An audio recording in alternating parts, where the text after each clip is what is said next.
तटिल्लेखातन्वीं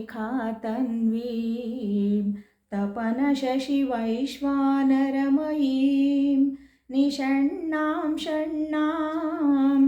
अप्युपरि कमलानां तव कलां महापद्माटव्यां हृदितमलमायेन मनसा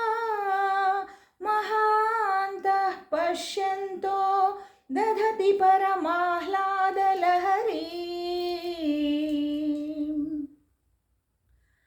भवानी त्वं दासे मयि वितरदृष्टिं सकरुणा मिति स्तोतुं वाञ्छन् कथयति भवानी त्वमिति यः तदैव त्वं तस्मै दिशसि निज सायुज्य पदवीं मुकुन्द ब्रह्मेन्द्र स्फुटमकुटनीराजितपदा त्वया हृत्वा वामं वपुरपरितृप्तेन मनसा शरीरार्धं शम्भो अपरमपि शङ्के हृतमभूत् यदेतत्त्वद्रूपं सकलमरुणाभं त्रिनयनं कुचाभ्यामानम्रं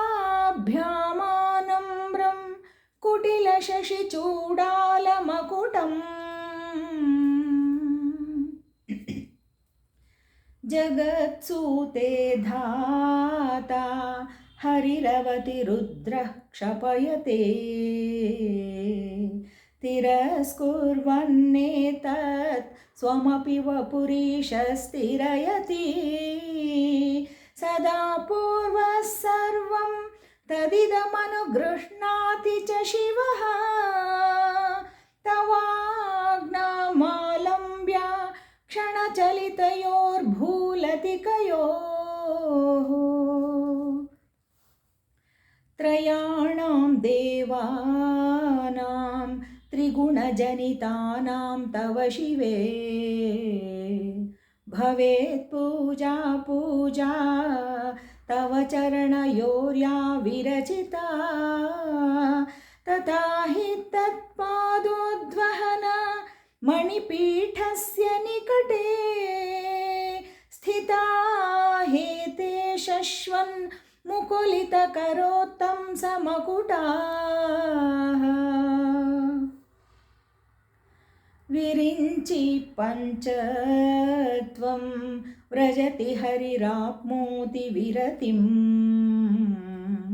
विनाशं कीनाशो भजति धनदो याति निधनं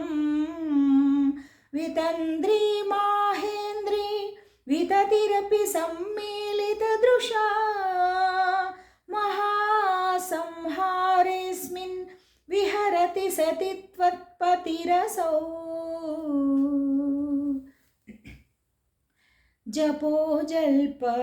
जपोजल्पशिल्पं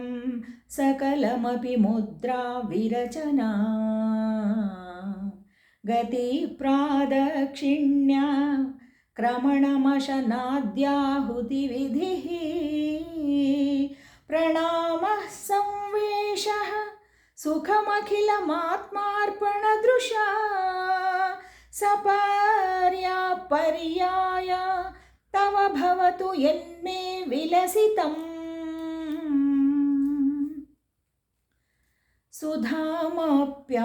सुधामप्यास्वाद्या प्रतिभयजरा मृत्युहरिणी विपद्यन्ते विश्वे विधिशतमखाद्या दिविशदः करालं यत्क्षेलं कबलितवतः कालकलना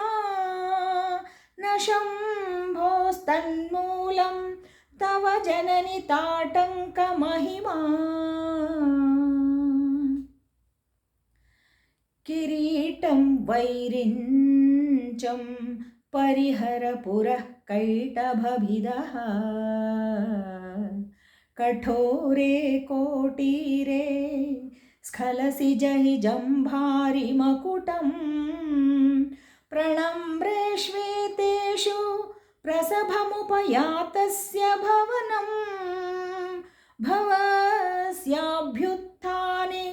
तव परिजनोक्तिर्विजयते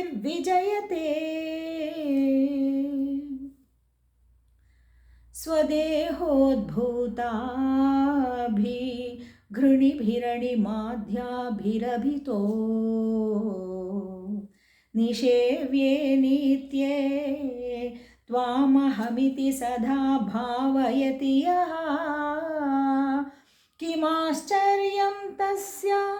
त्रिनयनसमृद्धिं तृणयतो महासंवर्ताग्निः विरचयति नीराजनविधिम्